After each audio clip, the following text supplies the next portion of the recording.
Национален музей «Земята и хората». В центъра на София, в Южния парк, в подножието на планината Витоша, се намира Националният музей «Земята и хората» – царство на минералите и кристалите. Той е държавна културна институция с национално значение.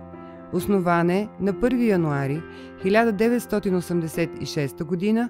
и е открит за посещения на 19 юни 1987.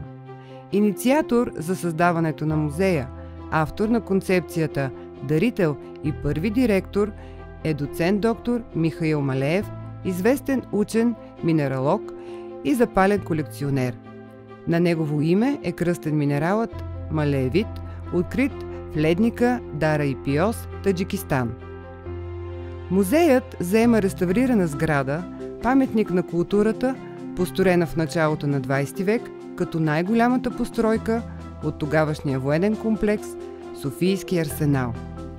По своя профил това е специализиран музей, показващ минералното богатство на Земята в различни аспекти – жизнена среда, източник на суровини, предмет на научно познание, обект на емоционалното и естетическо въздействие. Националният музей «Земята и хората» е резултат на дарителството.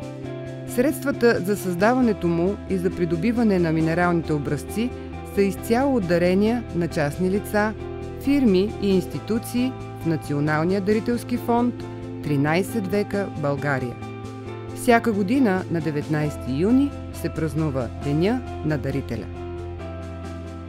Богатствата на Националният музей «Земята и хората» с общ фонд над 33 000 музейни единици, систематизирани в 7 раздела.